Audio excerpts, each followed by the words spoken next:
Não, não tem essa liberdade, né? Afinal de contas, é a mulher do presidente e a mulher do presidente tem toda a atenção, tem todos os holofotes sobre si e, em certa medida, ela compromete com as suas ações e com as suas declarações a gestão do marido, né? Nesse caso específico, há um esforço enorme do Itamaraty para estabelecer um relacionamento mais próximo possível do normal, mais pragmático com o futuro governo do Donald Trump.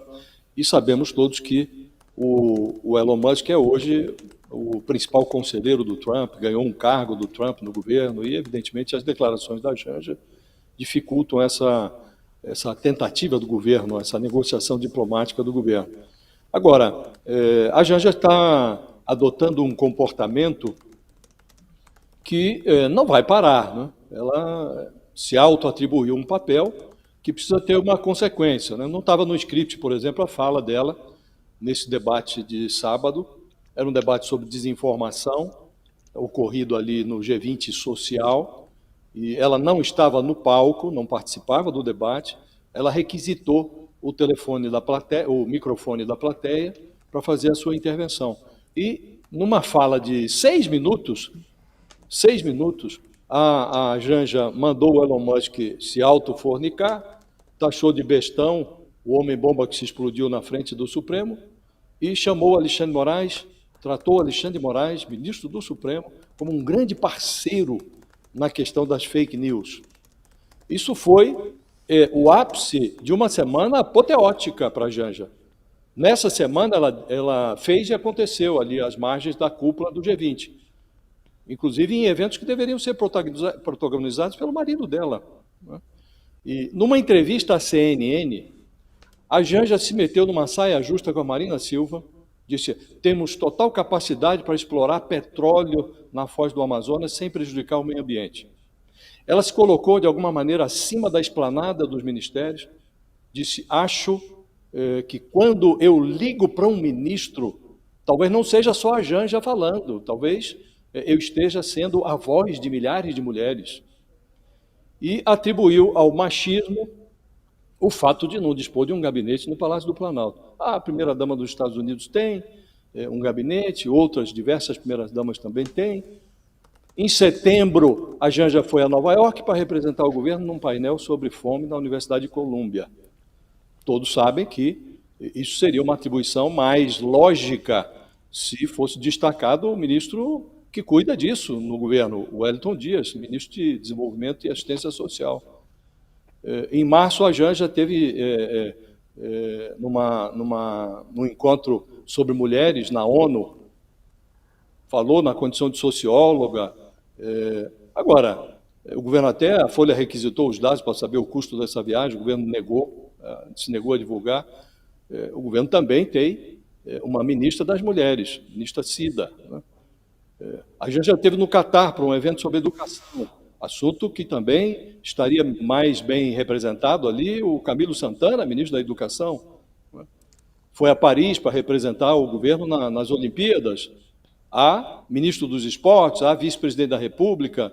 Então, a Janja se auto-atribuiu uma série de incumbências e fica claro que ela já dispõe da presunção de poder. Ela já dispõe da presunção de poder. Só falta receber um cargo público. O Lula deveria dar um cargo a ela. Ela acha que merece um gabinete? Mais do que isso. Ela está agindo como se tivesse um cargo no governo, como se fosse uma autoridade. Está falando sobre da exploração do petróleo na foz do Amazonas até assuntos relacionados às mulheres no governo. Ela deixa claro que telefona para ministros, que conversa com ministros e se considera uma representante das mulheres. Então, o Lula deveria dar a ela um cargo de assessora especial no Palácio do Planalto, até ministro. O Lula pode fazer, tem poderes. A Janja diz, ela atribui ao machismo o fato de não ter um gabinete no Planalto. Então, está chamando na prática de machista o marido dela, que é o Lula, que ouviu conselhos do chefe da Casa Civil, o Rui Costa, no início do governo, para que não desse um cargo à Janja, porque isso a colocaria ao alcance de qualquer deputado do Congresso, que podia requisitar a presença dela nas comissões. E com a oposição que há hoje no Congresso, não há nenhuma dúvida que a Janja seria convocada a miúde para dar explicações no Congresso. Agora, é preciso que as coisas tenham lógica, né? Então, se ela tem a presunção do poder e se comporta como uma assessora do governo, até como ministra do governo, ministra sem pasta, é razoável que ela tenha um cargo, que o Lula tenha a coragem de dar a ela um cargo. Ou, do contrário, ela precisa se retrair, porque não há machismo maior, Fabiola, do que imaginar que uma mulher tem a presunção de autoridade, de poder, apenas por ser esposa do presidente. Não está na Constituição nenhuma atribuição à primeira-dama, ao primeiro cavalheiro, em caso de eleição de uma mulher no Brasil. Mas, se ela acha que tem que ter atribuições, o Lula deveria ter a coragem de nomeá-la e arcar com as consequências desse gesto, dessa nomeação. O que não dá para ficar essa zona cinzenta em que a Janja se comporta como autoridade sem ter o poder efetivo, fica distante das consequências formais das coisas que faz e diz. Se é para dizer e fazer, é preciso que ela seja formalmente nomeada assessora, ministra, o que o Lula achar mais conveniente. Aqui recebendo muitas mensagens no nosso chat, inclusive, as pessoas atacando Janja, né, como a gente já estava esperando e está acontecendo isso pelas redes sociais, e também alguns elogios. Ó, a Tereza Florentino fala: Janja acertou na mosca. E tem também aqui Games falando: Janja falou verdades que alguns não estavam preparados para escutar. Bom, quem está conosco na TV, vamos ao intervalo e já voltamos. Seguimos aqui no nosso chat. Aliás, a gente ouviu a Janja falando do palavrão, depois num outro evento, não sei se, Natália, a gente já pode colocar, fala do Lula. Quando o Lula fala: olha, não é hora de xingar ninguém, não foi para ela, mas muita gente entendeu que foi para ela esse recado. Tem esse VT para que a gente possa usar? Eu queria dizer para vocês que essa é uma campanha em que a gente não tem que ofender ninguém. Nós não temos que xingar ninguém. Nós precisamos apenas indignar a sociedade. Indignar as pessoas que conquistaram o direito de comer. Que a gente tem que trazer junto essas pessoas que não têm para comer. Porque não tem nada mais triste do que uma criança levantar de manhã e não ter um café, um copo de leite e um pão com manteiga para dormir. Tá aí, ele fala: não é hora de xingar ninguém. Foi o recado para Janja, Thales? Claro, recado claro, exatamente logo depois dela ter falado aquilo que ela falou sobre o Musk. Não é hora de xingar ninguém, é hora da Janja parar de tentar protagonizar eventos oficiais. O que ela fez não é correto e tem que parar. Ou muda. Eu sou a favor de que ela tenha gabinete no Palácio, sou a favor de que ela tenha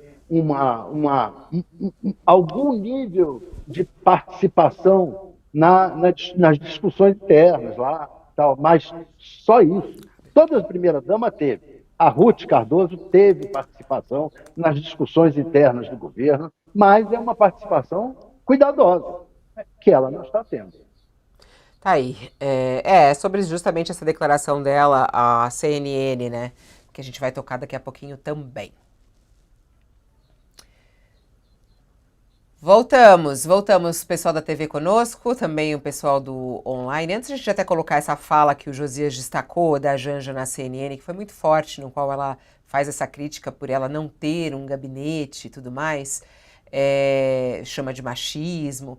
Essa fala do Lula em relação a não é hora de xingar ninguém, você também entende como um recado público a Janja, quer dizer, tentando consertar ali um tropeço dela, Josias?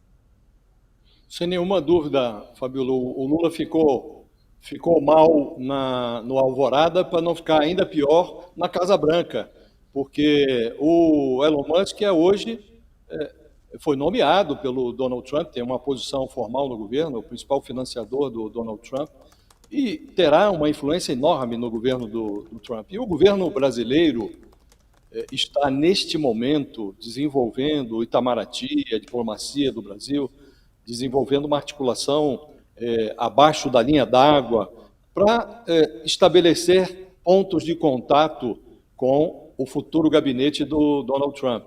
E não será fácil, porque o Trump representa um retrocesso civilizacional na política americana. Já sabemos do que ele é capaz, ele deixou muito claro no primeiro mandato, e agora não vai ser diferente. Agora, então, com o aval da expressiva maioria dos eleitores americanos, com um número de delegados no colégio eleitoral também mais expressivo do que o que obteve na vez passada, ele está liberado, tem maioria na Suprema Corte, nas duas casas do Congresso, vai fazer o que bem entende. E nesse contexto, a declaração da Janja não contribui em nada, sobretudo porque o Elon Musk fez questão de se dar por achado, né? E aí ironizou, botou aqueles emojis de gargalhada, disse eles vão perder a eleição, a próxima eleição. Então, criou-se uma saia justa desnecessária, né? E o Lula tentou desanuviar o ambiente com essa frase, não temos que xingar ninguém.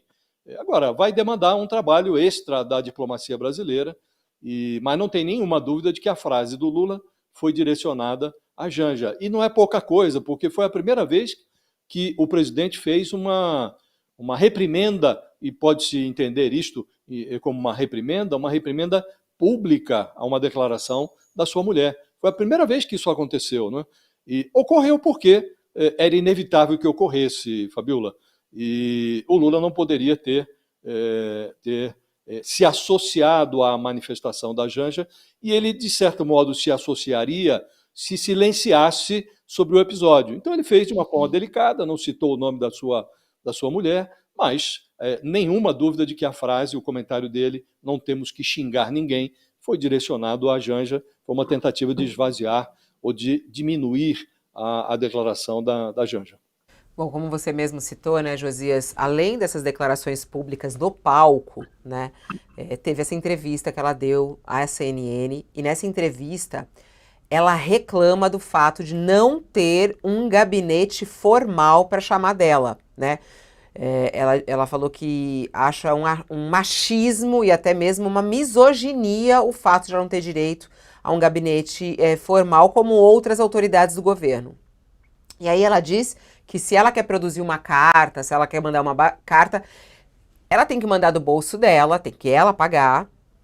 E aí ela fala, tem até algum momento que ela fala assim, até mesmo as minhas roupas, tudo é do meu bolso. Vamos ouvir o que disse a Janja em entrevista à CNN. Nos Estados Unidos, por exemplo, a primeira-dama tem um gabinete na Casa Branca. Aqui no Brasil, quando cogitou-se a ideia de você ter um gabinete, a ideia foi assim, espancada, foi né? Massacrada. Massacrada. Por quê? Por machismo, por misoginia, não só de homens, mas de mulheres, porque mulheres também cometem misoginia e machismo, vamos deixar isso bem claro. A primeira-dama dos Estados Unidos tem um gabinete e outras diversas primeiras-damas têm. Ontem mesmo recebi uma carta da primeira-dama do Paraguai, que por um problema de saúde não pode estar no G20 com a gente, da oficina da primeira-dama, quer dizer, do gabinete da primeira-dama. Então, eu não posso nem colocar isso no papel. Se eu quiser produzir alguma coisa, né, uma carta, alguma coisa, eu pago do meu bolso, isso ninguém sabe, eu pago do meu bolso. Ela fala isso, né? O Thales tinha falado também sobre essa história do machismo e da misoginia, que ela reclama, né, de sofrer isso. Era necessário ter realmente um gabinete, ô Thales? Essa reivindicação da Janja, como outras primeiras-damas também têm em outros países, faz sentido? Eu acho que faz sentido, mas não é fundamental. O que ocorre? Foi estabelecido que a primeira-dama não deve ter por um falso purismo que os políticos brasileiros normalmente têm. Então, não vamos dar gabinete para as primeiras-damas, porque afinal elas não foram eleitas. Tem uma certa razão. Mas o fato é que as primeiras-damas têm uma importância política. E por isso elas acabam participando, de alguma forma ou de outra, do governo.